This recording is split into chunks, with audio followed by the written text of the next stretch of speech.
buenas a todos. Mi nombre es Jorge Daniel Otaiza, comisionado de IUS 360 del portal jurídico de la Asociación Civil Ius et Veritas. En esta oportunidad vamos a conversar con el doctor Dilmar Villena sobre qué efecto tiene, si es que lo tiene, los tweets del presidente de la República.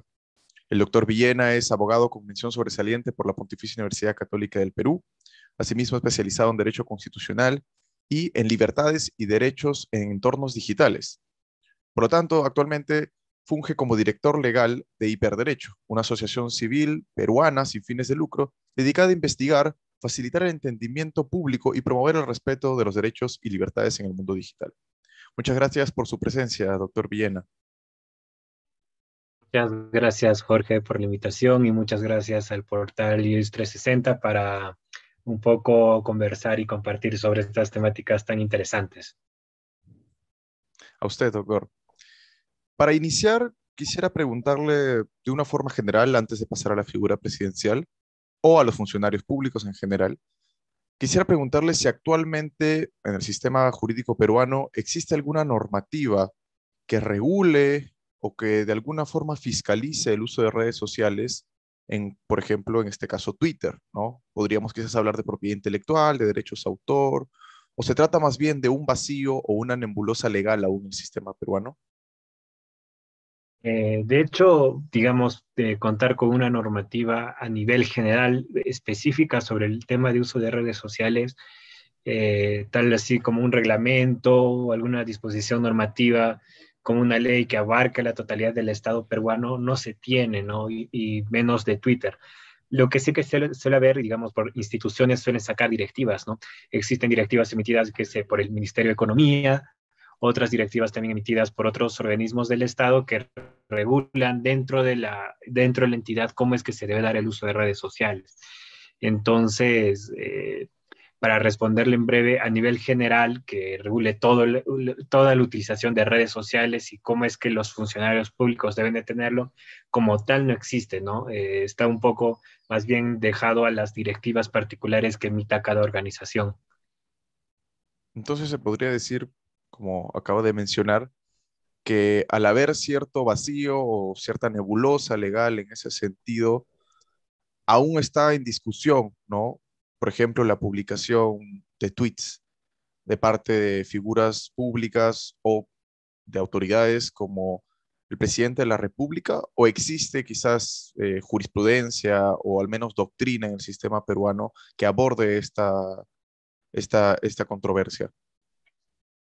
Sobre el uso de redes sociales, por así decirlo, sí estaríamos frente a una nebulosa donde las distintas cuestiones o problemáticas jurídicas que se podrían derivar respecto de su uso tienen una solución en el caso por caso, ¿no? Ya sea una solución desde el ámbito jurisdiccional o desde el ámbito administrativo. Entonces, creo que la situación va un poco por ahí, ¿no? Y en específico del uso de Twitter, es todavía muchas cuestiones que se están discutiendo y muchos ámbitos sobre los cuales se pueden explorar todavía jurídicamente.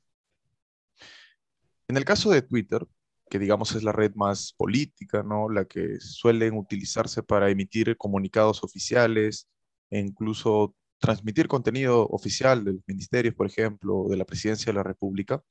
Si nos referimos exactamente a esta última autoridad, ¿podría equipararse quizás un tweet a un comunicado oficial propiamente, ¿no? Es decir, sin que se publique el comunicado, sencillamente con un anuncio, una publicación de un tweet, o quizás con un mensaje a la nación? ¿Qué efecto jurídico tendría, por ejemplo, si se toma una decisión y se emite a través de un tweet sin mayor precisión, quizás en una norma o una resolución? Esta es una pregunta muy interesante y para abordarla, primero creo que habría que hacer una diferencia, ¿no? Entre lo que pueden ser los actos de comunicación de las gestiones de gobierno que podría realizar el presidente de la República. Estos actos de comunicación puede hacer, digamos, de la manera tradicional, ¿no? A través de comunicados, de periódicos murales, en entrevistas y también en el uso de redes sociales, ¿no? Y otra cosa muy distinta es el, digamos, la comunicación y la publicidad de los actos normativos, ¿no? De los actos de gobierno que pueda tomar el presidente, ¿no? El presidente puede tomar, digamos, por así decirlo, emitir actos normativos, ¿no? Ya sean reglamentos, decretos supremos, decretos legislativos, cuando tiene la facultad. Y de otro lado también puede emitir actos administrativos, ¿no? Los que pueden ser propios o actos de administración interna que pueden ser propios de su gestión. Lo que hay que tener en cuenta es que no se podría confundir que cuando sale algo se comunica en un tweet, ese tweet es digamos, es el instrumento jurídico a través del cual, pues, se da validez y se comunica y se generan todos los efectos jurídicos, ¿no?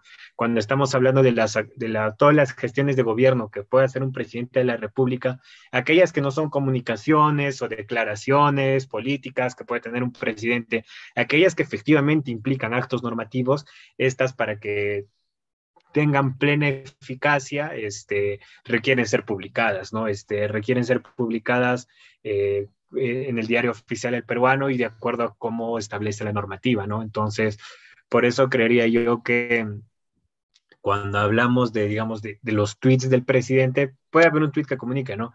He aprobado que se declare estado de emergencia, por poner un ejemplo, ¿no? El tweet en sí mismo no es el acto normativo que permite y faculta que se desencadenen los efectos jurídicos de la declaratoria de estado de emergencia, ¿no? El tweet, al fin y al cabo, es una comunicación sobre alguna acción de gobierno, ¿no? Como bien pudo haber sido un tweet, puede ser una conferencia de prensa, puede ser una entrevista, y estos tweets, comunicaciones, entrevistas, conferencias de prensa, digamos, no cobran efecto jurídico hasta que realmente se dan, ¿no? Y cobran y emanan todos sus efectos jurídicos cuando es tramitada de acuerdo al procedimiento respectivo y cuando efectivamente también luego es publicada en el diario oficial del peruano, ¿no? Entonces, pensaría que el comportamiento, las comunicaciones que tiene el presidente a través de Twitter son comunicaciones de acciones de gobierno o de posibles acciones futuras políticas, ¿no? No creería que podrían generar algún sentido vinculatorio al presidente y solo que una vez, y solo estas comunicaciones cumplen efectos jurídicos cuando esta comunicación pues se convierte en el instrumento jurídico que ello requiere para que pueda tener validez en nuestro ordenamiento, ¿no? ¿Sabe por qué lo comento? Porque usualmente se hacen anuncios a través de redes sociales de la publicación quizás de un decreto supremo, un decreto de urgencia, como usted acaba de mencionar, quizás la declaratoria del estado de emergencia o una resolución ministerial, pero aún en el diario oficial del peruano no se ha publicado.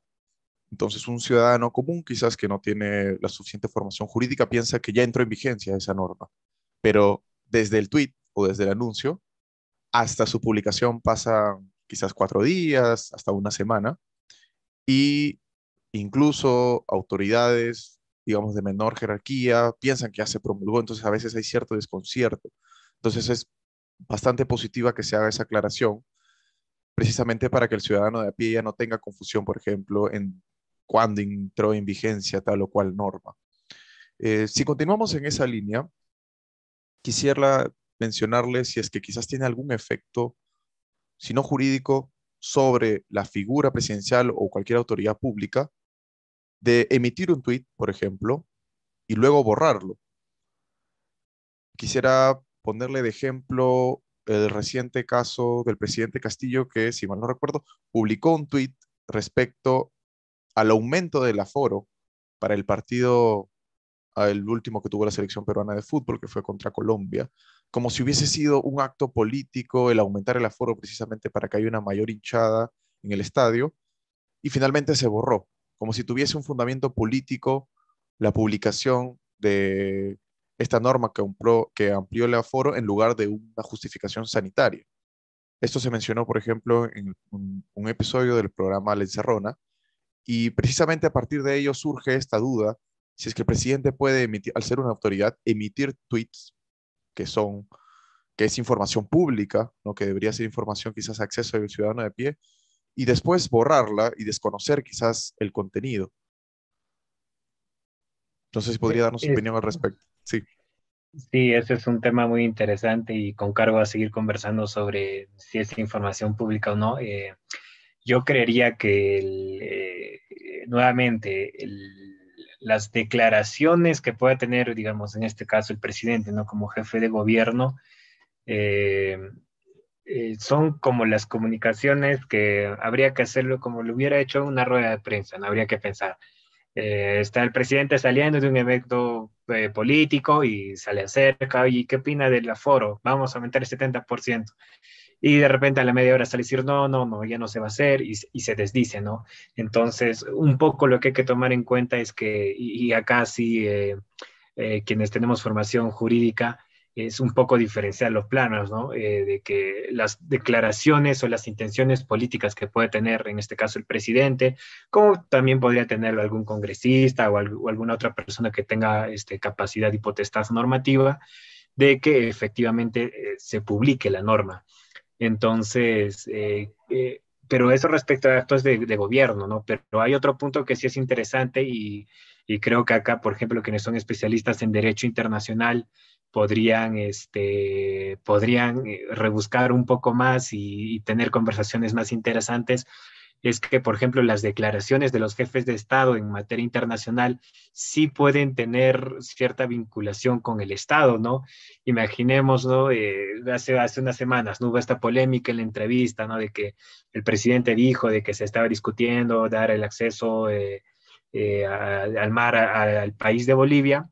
Fueron unas declaraciones y había quienes decían, ¿no? Hay que tener cuidado con esto porque las declaraciones del jefe de Estado eh, pueden generar cierta expectativa dentro del que es el derecho internacional y posibles ciertas obligaciones.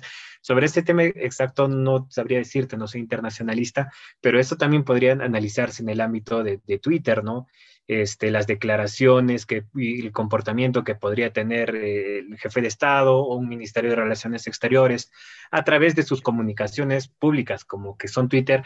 Ahí uno podría discutir, ¿no? Hasta qué punto vincula, no vincula y todo ello, ¿no? Pero creo que en el ámbito de lo que implica el derecho constitucional y la normativa interna, el tema es un poco más jurídicamente solucionable, ¿no? La autoridad puede decir A, B, C, D cosas. Claro, obviamente eso todo es un riesgo para la seguridad jurídica, para la predictibilidad en las actuaciones, como tú mismo lo mencionas, ¿no? Sale un tuit diciendo que se autoriza A, pero recién después de 4 días se publica la norma, y eso no solo pasa con el presidente, ¿no? Pensemos, por ejemplo, en los casos del Tribunal Constitucional o en las sentencias, ¿no? Muchas veces sale un comunicado, ¿no? El Pleno del Tribunal Constitucional ha aprobado declarar fundada o infundada tal norma, o tal demanda contra tal norma. Sabemos que se tomó esta decisión, pero digamos, no va a surtir efectos hasta el día siguiente de que esta decisión sea publicada en el peruano, ¿no? Entonces, hoy en día no tenemos, y creo que también bueno, es bueno también de que no tengamos una norma que algo publicado en Twitter gana efecto normativo, ¿no? Sería un poco complicado, pero creo que va por ahí. Y hay un problema que tú identificas, ¿no? De predictibilidad y seguridad jurídica. No todos y todas las personas tenemos formación jurídica y vamos a diferenciar de la época en la que sale el tweet y del momento que sale la resolución publicada en el peruano, que obviamente no corre efectos al día que es publicada, sino al día siguiente y todo ese tipo de cosas. Entonces, va por ahí. Y en conclusión, creo que a nivel interno, las comunicaciones que hacen por Twitter tienen los efectos de declaraciones políticas, de declaraciones de posibles actos de gobierno, de lo que se está realizando, ¿no? Pero creo que a nivel de derecho internacional habría alguna cosita interesante para reflexionar sobre ello también. sí.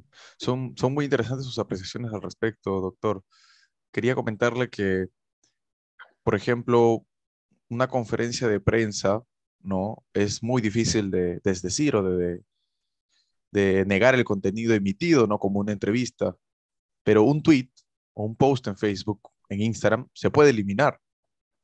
Entonces, pienso que quizás ahí entra la controversia en cuanto a declaraciones o si es que alguien realmente logró tomar una captura de pantalla como para usarlo como evidencia después, poniendo el caso reciente de la investigación que se abrió en la Comisión de Ética, que fue declarada infundada finalmente del congresista Montoya, que mediante un tuit aparentemente había relacionado a la ex ministra de Cultura Gisela Ortiz con Sendero Luminoso. Al final, esa investigación fue declarada infundada, pero fue a partir de un tuit, ¿no? Si ese tuit quizás hubiese sido borrado, no sé exactamente si hubiese tenido los mismos efectos. ¿Qué podría opinar usted al respecto?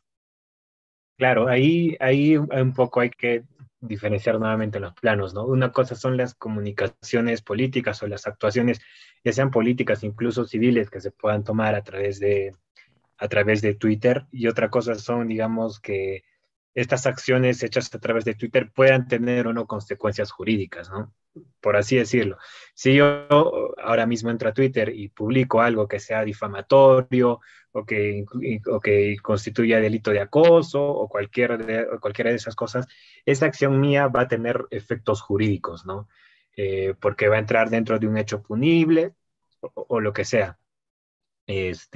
Lo mismo podemos hablar de este caso que mencionas, ¿no? Si acá lo que se cuestionaba era que había una falta, digamos, a la ética parlamentaria por parte del congresista al momento de publicar este tuit que, digamos, no estaba corroborado y hacía estas imputaciones de terrorismo. Yo creería personalmente que por más de que se haya eliminado, sí habría algo que analizar e investigar, ¿no? Porque estaríamos frente a la comisión de alguna infracción al actuar ético que se espere de todo congresista. Y es como mencionas, ¿no? Obviamente cuando alguien está en una conferencia de prensa o en una entrevista, no es tan fácil desdecirse, ¿no? No es tan fácil de decir, creo que en el sentido de que políticamente no es bien costoso desdecirse, ¿no? Si yo como presidente en una conferencia digo, vamos a hacer un aeropuerto y a las 2 horas digo, no, ya no vamos a hacer, tiene un costo político alto que no es el mismo costo que sacarlo en un tweet y luego borrar el tweet y ya, ¿no? En ambos casos creo que hay una especie de retracto o de que se está desdiciendo en lo dicho, ¿no? Pero claro, no es el mismo costo político que eliminar un tweet, que hacerle una conferencia de prensa o que hacerlo ante el Congreso en un debate, qué sé yo. Entonces va por ahí el hecho de utilizar Twitter para hacer comunicaciones o para utilizarlo de cualquier manera no implica que el uso de Twitter tampoco no tenga efectos, consecuencias jurídicas, no, no efectos jurídicos, no tenga consecuencias jurídicas más. Y para ponerlo en términos un poco de teoría del derecho, pensaría que un tweet podría ser un hecho jurídico que podría tener consecuencias jurídicas más que un acto jurídico en sí mismo, ¿no? Que no desencadena consecuencias jurídicas concretas, pensaría yo. Sí, muchas gracias por su explicación. Quisiera ponerle en un caso, o mejor dicho, hacerle una pregunta y luego ponerle un caso. Las cuentas oficiales de los ministerios, de la presidencia, quizás la cuenta oficial de algún congresista, podrían ser considerada información pública, y de ser considerada información pública, ¿qué pasaría si es que un congresista, quizás un ministro, bloquea a un usuario, a un ciudadano peruano? Quizás es aún un vacío, pero al ser considerada información pública y quizás al tener derecho al acceso a la información pública, ¿sería posible quizás interponer un habeas data? ¿No? ¿Qué ocurre si una autoridad bloquea a un ciudadano de sus redes sociales? Esa es una excelente pregunta, ¿no? Nosotros, bueno, en Perú ya existen precedentes que tocan ese tema, ¿no? Es el caso Iriarte contra Cateriano, ¿no? Erich Iriarte es un abogado que fue bloqueado cuando entonces en ese momento era el presidente del Consejo de Ministros, Pedro Cateriano. Si mal no me equivoco, presentó una demanda de amparo. Al fin y al cabo, lo que se discutió fue si, digamos, Pedro Cateriano afectaba algún derecho de Iriarte al bloquearlo en Twitter. Lo que resolvió el Tribunal Constitucional y de una manera no tan buena, creería yo, que sí tuvo deficiencia de fundamentación jurídica, no tuvo un análisis comparado de cómo se están dando estos casos en las regiones, ¿no? En Estados Unidos, en México. El Tribunal Constitucional, respecto de la cuenta personal de Pedro Cateriano, ¿no? Dijo de que no hay mandato constitucional para que, digamos, una persona pueda mantener a otra en sus redes sociales en contra de su voluntad, por así decirlo, ¿no? Digamos, no hay norma constitucional que ampare el hecho de que se pueda obligar a Pedro Cateriano a desbloquear a Eric Iriarte.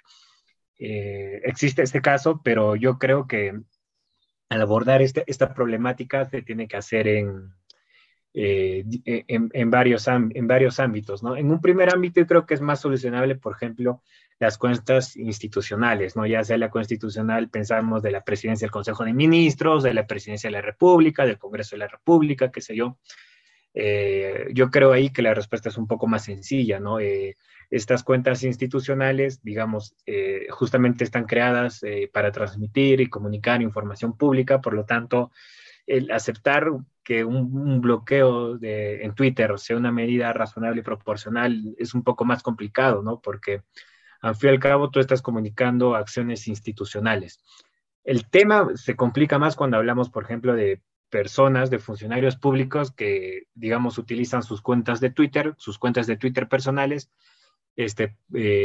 para comunicar información pública.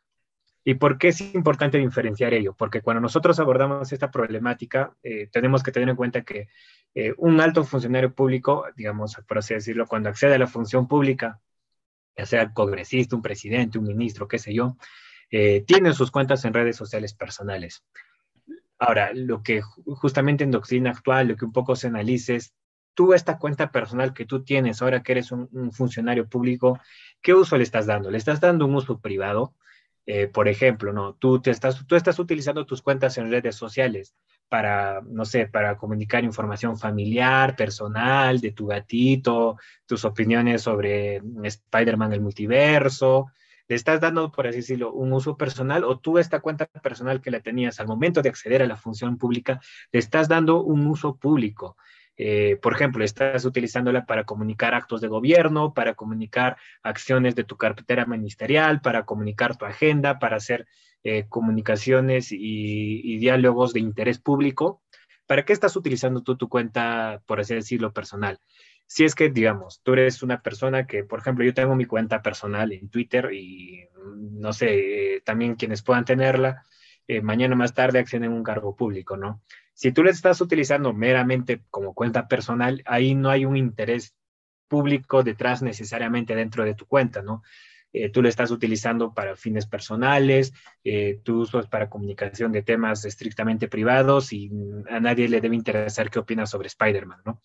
Entonces, pero si por el contrario tú estás utilizando tu cuenta, esta personal, para comunicar, mañana nos reunimos con el presidente del Congreso, pasado mañana nos reunimos con la viceministeria tal, publico acá en mi cuenta mi agenda, la agenda parlamentaria, esto es lo que se va a hacer, y publico en la cuenta estas reuniones y tal y tal y tal. Y hay un interés público, creo yo, personalmente, ¿no? Y hay un interés público sobre la cuenta de Twitter que estás utilizando. Entonces, sí se podría decir que tú, funcionario público, estás utilizando tu cuenta personal para transmitir información de interés público, al fin y al cabo, información pública, ¿no? Por ejemplo, tú publicas hoy día hemos entregado 3 ambulancias, ¿no?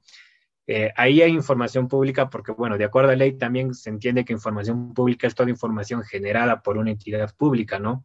Entonces, o que esté en posesión también de una entidad pública, entonces yo creería que en este caso tú estás comunicando información que sí es de interés público y sí debería ser de acceso público a las personas. Entonces, yo creería que en este caso, si tú como funcionario público utilizas tu cuenta personal para darle un uso público, yo creo que no podrías bloquear a una persona, a una cuenta, a un ciudadano o ciudadana, en tanto estés ejerciendo el cargo. ¿Y por qué esto es importante?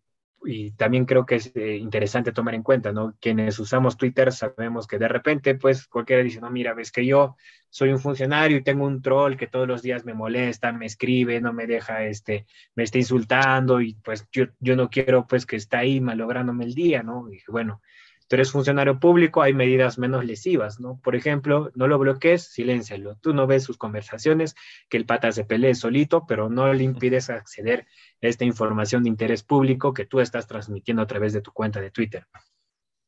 Y creo que va por ahí, ¿no? Y sobre lo que implicaría, si es que es posible presentar una demanda de habeas data, ese tema es un poco complicado porque ello viene de la mano con interpretar qué significa el derecho de acceso a la información pública. Y justamente sobre ese tema fue que realicé mi tesis de grado, ¿no? En Perú se entiende que la información pública, que el derecho de acceso a la información pública es presentar tu solicitud de acceso a la información pública y que el Estado te responda y ahí termina el derecho de acceso a la información pública. Eso se entendió en la jurisprudencia del Tribunal Constitucional. Mi punto de vista y mi posición, que no está necesariamente normativa ni jurisprudencialmente aceptada, pero eso es un poco de lo que yo planteo, es que el derecho de acceso a la información pública es más, ¿no? No es exclusivamente y únicamente llenar mi solicitud y pedirle municipalidad, dame tal información. No. Yo creo que el derecho de acceso a la información pública va un poco más allá.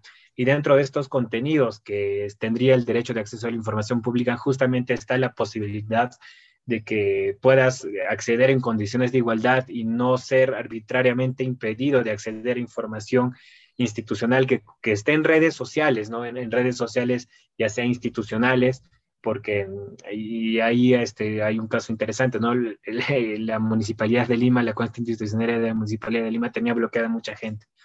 O sea, ya sean institucionales o ya sean personales de funcionarios públicos, que no se impide arbitrariamente el acceso a esa información que es de interés público.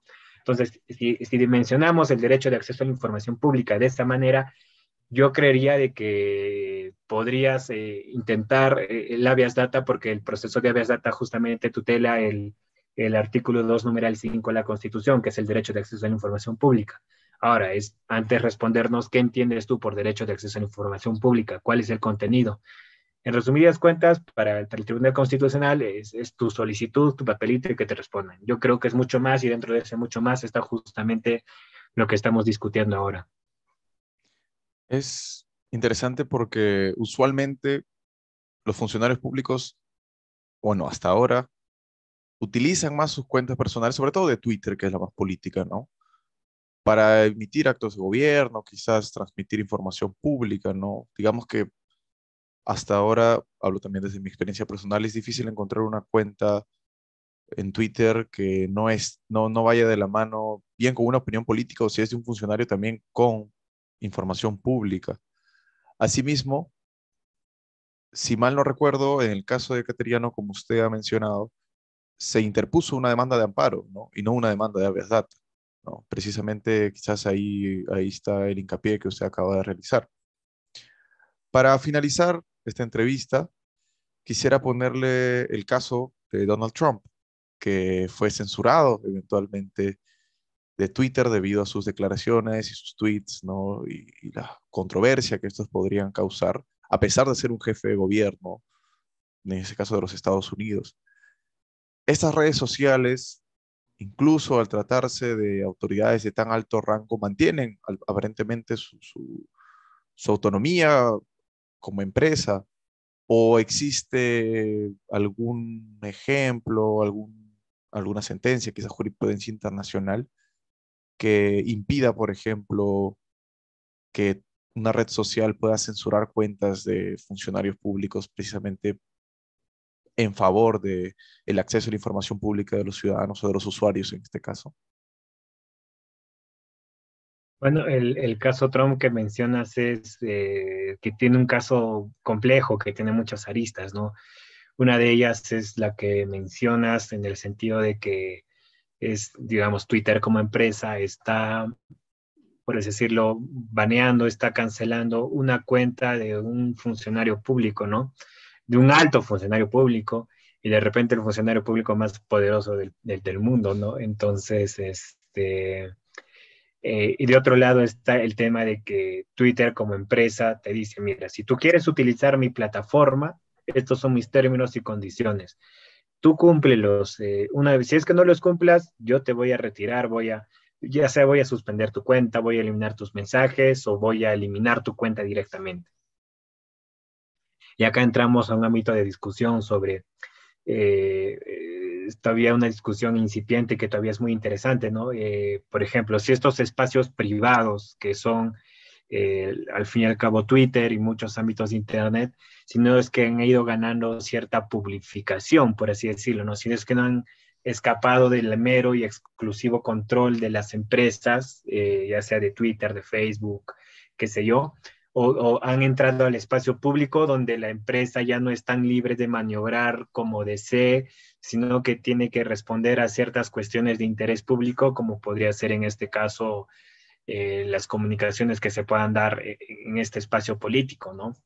Esa es la discusión de un lado, ¿no? De cómo, qué importancia y hasta qué punto puede actuar esta empresa sobre las cuentas institucionales o de interés público. Y la otra discusión, que también es una discusión sin acabar, que es cuánto puede una empresa privada puede limitar determinado discurso, ¿no? Y cuáles son los límites que tienen estas empresas.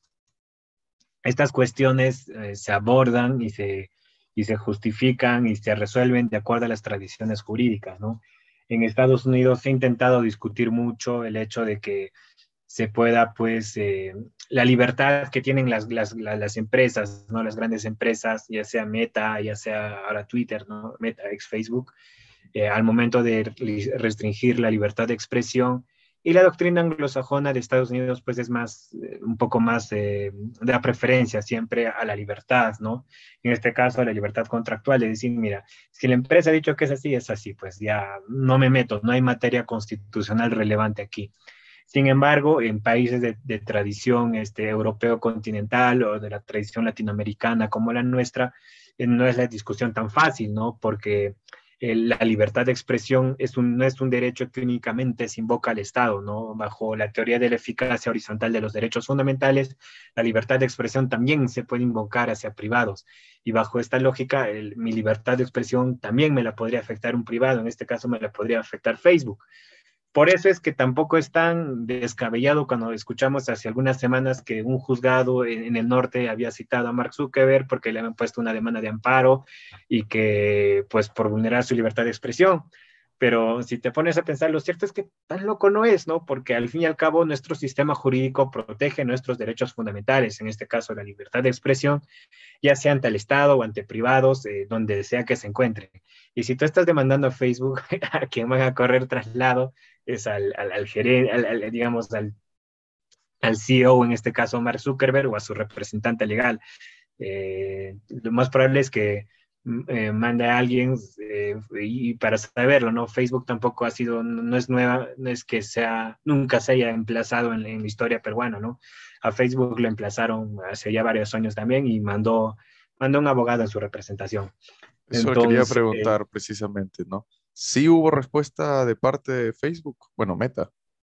O... de este caso que te comento, sí, o sea, Facebook se personó y respondió. Más o menos la controversia giraba en torno a lo que se conoce como el derecho al olvido, ¿no? Creo que estaban discutiendo temas de desindexación y esa materia. Entonces, emplazaron a Facebook para que responda. El caso creo que quedó en improcedente y en primera instancia y no se discutió más. Pero ahora último, no sé si se habrá personado, habría que ver el sistema para ver si se ha personado. Lo más probable es, como fue medio mediático, lo más probable es que de repente las personas encargadas de la región hayan designado un apoderado para que se apersone el proceso, ¿no? Y por ejemplo, mayormente lo que dicen, ¿no? Tú estás demandando a Facebook Perú, pero no es lo mismo Facebook Perú que Facebook Inc. Tienes que notificarlo hasta el juzgado de Estados Unidos y bueno, la discusión procesal que siempre se lleva ahí. Entonces, es eso, la problemática que tenemos hoy en día y que es muy interesante para discutir es si es posible o hasta qué medida regular el poder que tienen estas plataformas, ¿no? Ya sea tanto para limitar la libertad de expresión o para tener incidencia en cuentas o en cierta discusión de interés público, ¿no? Bueno, muchas gracias, doctor Villena, por esta entrevista. Esto fue, ¿qué efecto jurídico, si es que lo tiene? En este caso, entendemos que como acto jurídico propiamente, un tuit no cumpliría, ni mucho menos tiene el rango de ley o de alguna resolución, sino que constaría más como un acto público, un acto político, pero eso no significa que no pueda tener consecuencias jurídicas. Entonces, constaría más como un hecho jurídico y eventualmente las consecuencias que cualquier post en cualquier red social pueda tener. Muchas gracias por esta entrevista y esto fue todo en Just 360. Un gusto.